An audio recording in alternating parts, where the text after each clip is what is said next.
Assalamualaikum warahmatullahi wabarakatuh. Selamat pagi anak-anakku. Bertemu lagi dengan saya Ibu Linda pada pembelajaran IPA Biologi kelas 9. Bagaimana keadaan anak-anakku pada hari ini? Semoga semua dalam keadaan sehat, tetap semangat mengikuti pembelajaran, walaupun pada semester ini kita masih melaksanakan pembelajaran secara daring. Sebelum memulai pembelajaran, marilah kita berdoa menurut agama dan kepercayaan kita masing-masing. Berdoa, mulai. Selesai. Pada hari ini, kita akan belajar tentang bioteknologi. Nah, dalam kehidupan sehari-hari, anak-anakku sering melihat, bahkan sering mengkonsumsi beberapa bahan makanan dan minuman seperti yang ada pada gambar berikut ini. Ada tempe, ada oncom, ada tape, kecap, nata de coco, yogurt, keju, dan sebagainya. Nah, bahan-bahan makanan dan minuman ini asalnya sebenarnya dari mana? Apakah bisa bermanfaat untuk kita? Terus apakah ada kerugian apabila kita konsumsi? Ataupun ada hal-hal lain yang mungkin bisa kita temukan atau kita rasakan setelah mengkonsumsi bahan makanan dan minuman ini. Nah, untuk mengetahui lebih lanjut, kita akan bahas satu persatu pada pembelajaran hari ini. Tapi terlebih dahulu, sebelum memulai pembelajaran, ada beberapa tujuan yang akan kita harapkan setelah melakukan pembelajaran bisa diketahui oleh anak-anakku sekalian. Yang pertama adalah bisa menjelaskan tentang bioteknologi. Yang kedua, mengidentifikasi tentang bioteknologi. Yang ketiga, menjelaskan tentang penerapan bioteknologi. Yang keempat, menjelaskan dampak penerapan bioteknologi. Bioteknologi itu adalah ilmu yang mempelajari tentang pemanfaatan makhluk hidup dan produknya dalam proses produksi untuk menghasilkan barang dan jasa. Bioteknologi kita bedakan menjadi dua, ada bioteknologi konvensional dan bioteknologi modern. Ciri-ciri dari bioteknologi konvensional dan modern. Bioteknologi konvensional atau yang secara tradisional, yang pertama menggunakan mikroorganisme utuh secara langsung. Kedua, peralatan dan teknik yang digunakan sederhana. Yang ketiga, pemanfaatan mikroorganisme secara terbatas. Contoh misalnya adalah Rhizopus oryzae untuk pembuatan tempe, Aspergillus wenti untuk pembuatan kecap, dan lain-lain. Nah, sedangkan bioteknologi modern pertama biasanya menggunakan bagian dari mikroorganisme. Dia biasanya berupa DNA atau deoksiribonukleat asid atau enzim yang biasanya itu terdapat di dalam inti sel atau nukleus yang ada di dalam sel tubuh daripada masing-masing makhluk hidup. Yang kedua, peralatan dan teknik yang digunakan canggih. Ketiga, pemanfaatan mikroorganisme biasanya dibantu dengan adanya teknologi modern. Contohnya misalnya adalah proses dari kultur jaringan, cloning, hidroponik, dan lain-lain. Penerapan bioteknologi bisa kita lihat atau kita jumpai pada industri pangan, yang contohnya adalah pada pembuatan tempe, roti, yogurt, keju, nata de coco, dan lain-lain. pada industri obat dengan adanya penemuan penisilin. Nah, pada bidang pertanian ada hidroponik, kultur jaringan, pengelolaan lahan pertanian, dan lain-lain. Pada bidang peternakan ada cloning. Pada bidang reproduksi ada bayi tabung dan inseminasi buatan.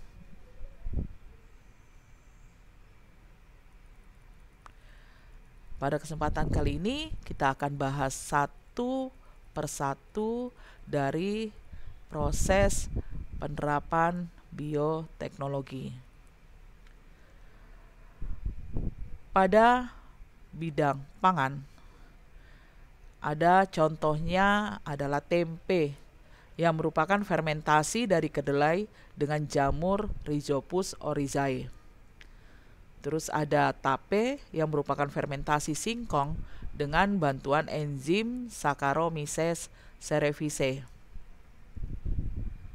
Ada keju yang merupakan hasil fermentasi susu oleh bakteri Lactobacillus bulgaricus dan Streptococcus thermophilus. Ada yogurt yang merupakan hasil fermentasi susu oleh bakteri Lactobacillus bulgaricus dan Streptococcus thermophilus. Jadi antara keju dan yogurt, bakteri yang membantu di dalam proses fermentasinya itu adalah sama. Terus ada nata de coco yang merupakan fermentasi dari air kelapa oleh bakteri Acetobacter psillinum. Ada mentega yang merupakan bentuk emulsi. Emulsi di sini berarti adalah campuran antara lemak susu dan air dengan bantuan bakteri Streptococcus lactis. Kemudian ada kecap yang merupakan fermentasi kacang kedelai dengan bantuan jamur Aspergillus wenti. Ada roti yang merupakan bahan dasarnya dari tepung terigu yang difermentasi dengan menambahkan ragi roti, yaitu dari jamur Saccharomyces cerevisiae. Nah, jadi bahan makanan yang kita lihat dari contoh-contoh tadi merupakan hasil fermentasi yang dibantu oleh jamur dan bakteri. Yang kedua adalah obat-obatan. Contoh yang mudah adalah dengan adanya penemuan penisilin yang berasal dari Penicillium notatum yang pertama kali ditemukan oleh Alexander Fleming yang dijadikan sebagai zat antibiotik, di mana zat antibiotik ini dapat digunakan untuk membunuh atau menghambat pertumbuhan bakteri atau kuman yang menyebabkan penyakit. Karena penemuannya ini, makanya Alexander Fleming itu dikatakan sebagai bapaknya bioteknologi. Yang ketiga pada bidang pertanian, ada kultur jaringan. Kultur jaringan itu adalah budidaya suatu jaringan secara vegetatif. Dilakukan pada tumbuhan yang memiliki totipotensi. Totipotensi ini artinya adalah tumbuhan yang memiliki sifat-sifat unggul atau sifat-sifat yang sangat baik yang akan digunakan atau yang akan dijadikan sebagai tumbuhan induk yang akan mengalami proses kultur jaringan. Nah, sebenarnya pada proses ini yang diambil itu apanya? Yang diambil adalah jaringan dari suatu jenis tumbuhan, ditempatkan nanti pada satu media khusus, di mana jaringan itu nantinya akan membentuk apa yang dikenal dengan nama eksplan, diberi nutrisi, kemudian akan berkembang menjadi kalus, terus nanti dia akan berubah menjadi embrio, kemudian akan menjadi planlet yang akan tumbuh menjadi individu baru. Nah, keuntungan dari proses kultur jaringan yang pertama adalah menghasilkan tanaman baru dalam jumlah banyak. Yang kedua, keturunan sama dengan induknya. Yang ketiga, keturunan biasanya bebas virus. Yang keempat, hemat waktu, ruang, dan tenaga. Nah, yang kedua adalah hidroponik. Nah, hidroponik ini adalah metode bercocok tanam tanpa menggunakan media tanah. Biasanya media yang dipakai adalah media yang berpori, misalnya adalah arang, kerikil, sabut kelapa, pasir, serat fiber, dan lain-lain. Nutrisi yang disiapkan biasanya dalam bentuk larutan. Jadi, seperti yang kalian lihat pada contoh ini adalah media awal yang dijadikan sebagai tempat tumbuhnya bakal tanaman hidroponik yang apabila sudah tumbuh seperti ukuran seperti ini, kita pindahkan pada tempat yang sudah disiapkan hingga nanti apabila sudah waktunya bisa kita panen. Nah, keuntungan pada proses hidroponik untuk pengembangan atau perkembangbiakan tanaman ini tidak tergantung pada tempat dan musim. Tanaman biasanya bebas hama, penyakit dari tanah, dan akan hemat akan pupuk. Nah, yang selanjutnya yang keempat adalah bidang peternakan. Pada bidang peternakan, contoh misalnya adalah proses cloning.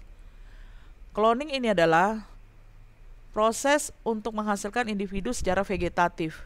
Nah, biasanya sifat keturunan sama dengan induknya. Contoh yang paling gampang adalah proses cloning yang dilakukan pada kelompok domba. Pada penerapan bioteknologi ini tetap memerlukan 2 individu, di mana biasanya yang diambil satu individu akan diambil kelenjar mamai atau kelenjar susunya. Nah, sedangkan yang satu itu akan diambil sel telurnya dari ovarium domba betina.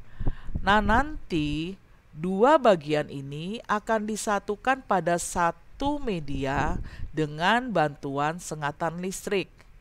Nah, kemudian nanti akan diharapkan terjadinya penyatuan 2 sel tadi yang sudah kita gabungkan. Jadi dari kelenjar susu dan dari sel telurnya. Kemudian apa yang sudah disatukan tadi kita masukkan ke dalam rahim domba yang wanita. Nanti diharapkan akan terjadi pertumbuhan dan perkembangan di dalam rahim sehingga menghasilkan satu domba cloning yang dimana domba ini akan memiliki sifat perpaduan dari kedua induk tadi. Nah, tetapi karena sel yang diambil ini berasal dari sel yang umur dari dombanya itu bukan yang muda lagi, makanya akhirnya apa yang sudah diperoleh dari penggabungan tadi akan diturunkan ke domba yang baru. Nah, akhirnya memang sifatnya unggul, tetapi domba ini lama-kelamaan akan sering sakit. Karena justru bukan menguntungkan, akhirnya lama-kelamaan domba doli ini tidak bisa diteruskan untuk proses kehidupannya. Ini yang cloning. Selanjutnya, untuk bidang reproduksi. Pada bidang reproduksi ada istilah yang dikenal dengan nama inseminasi buatan atau yang dikenal dengan nama kawin suntik, di mana pada inseminasi buatan ini biasanya dilakukan pada tanaman ternak, hewan ternak. Contohnya adalah sapi, di mana keuntungannya pada proses inseminasi buatan, sperma dari hewan jantan unggul itu dapat disimpan. Yang kedua, sperma dari satu pejantan dapat membuahi banyak hewan betina. Yang ketiga, dapat meningkatkan angka kelahiran dengan cepat. Nah, jadi sperma dari hewan jantan itu haruslah dipilih hewan jantan yang benar-benar memiliki sifat unggul atau sifat baik yang bisa digunakan untuk membuahi beberapa sapi betina walaupun tidak berada pada satu tempat yang sama. Jadi tidak perlu mendatangkan sapinya lagi. Misalnya sapi yang jantan yang bagus ada di Jakarta, yang betina ada di Samarinda. Jadi kita tidak perlu mendatangkan sapi jantannya ke Samarinda, tapi cukup membawa sperma yang sudah disimpan dibawa ke Samarinda. Nah, karena asalnya memang benar-benar dari hewan yang memiliki sifat unggul, akhirnya individu baru yang dihasilkan itu akan mewarisi sifat dari induknya. Nah, bidang reproduksi kedua, contoh yang kedua adalah bayi tabung atau yang biasa dikenal dengan nama fertilisasi in vitro. Jadi ini bukan berarti bayi yang berada di dalam tabung, tetapi proses fertilisasinya akan dilakukan di luar tubuh, atau pada satu media khusus atau pada satu tabung. Jadi sperma diambil dari seorang laki-laki, ovum atau sel telur diambil dari seorang perempuan yang merupakan pasangannya. Nah, nanti dua sel kelamin tersebut akan disatukan pada satu media khusus untuk bisa bertemu sehingga bisa terjadi proses peleburan. Nah, nanti setelah melebur dia akan tumbuh menjadi, harapannya akan tumbuh menjadi zigot, zigot berkembang menjadi embrio. Nah, sebelum berkembang menjadi embrio, nanti dia akan dimasukkan kembali ke dalam tubuh induk yang perempuan. Nah, pertumbuhan dan perkembangan embrionya tetap akan terjadi di dalam rahim. Nah, sebenarnya mengapa hal ini bisa terjadi? Karena fertilisasi yang seharusnya kalau pada manusia itu terjadi di dalam tubuh, tetapi karena ada faktor X, maka fertilisasi itu tidak bisa terjadi pada pasangan suami istri tersebut. Makanya upaya yang bisa dilakukan agar bisa menghasilkan keturunan, mungkin mereka bisa melaksanakan program bayi tabung ini.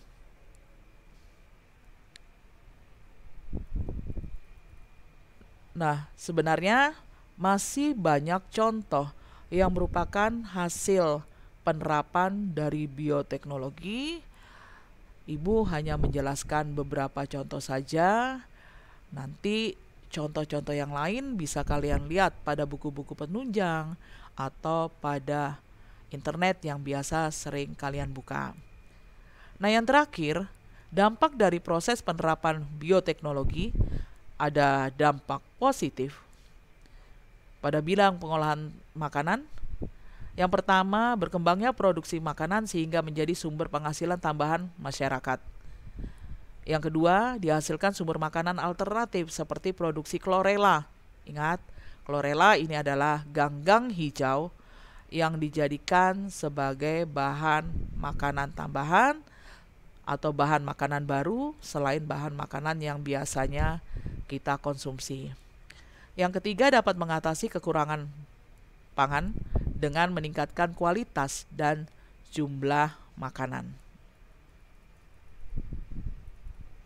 Nah, sedangkan pada bidang pertanian dan peternakan, yang pertama, penggunaan pupuk biologi dapat meningkatkan hasil produksi pertanian.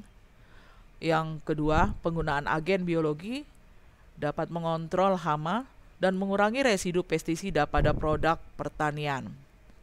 Nah, sedangkan dampak negatif, yang pertama, limbah dari produksi produk fermentasi, tempe, tahu, dan yang lain-lain itu bisa mencemari lingkungan apabila tidak diolah secara maksimal. Yang kedua, penggunaan bahan kimia dan radiasi dikhawatirkan dapat merusak lingkungan. Yang ketiga, organisme hasil rekayasa genetika dapat menimbulkan masalah kesehatan. Demikianlah anak-anakku sekalian, materi kita pada hari ini. Semoga bisa bermanfaat. Dan jangan lupa, saya ingatkan Minggu depan kita akan melaksanakan ulangan harian untuk bioteknologi. Jangan lupa kalian untuk tetap mengikuti pembelajaran. Dan sebelum saya akhiri, tidak bosan-bosannya saya selalu mengingatkan, dimanapun kalian berada, tetap ingat melakukan 3M, lakukan protokol kesehatan, menggunakan masker, jaga jarak, dan mencuci tangan menggunakan sabun atau menggunakan desinfektan. Apabila ada kekurangan, saya mohon maaf. Terima kasih untuk anak-anakku sekalian. Assalamualaikum warahmatullahi wabarakatuh.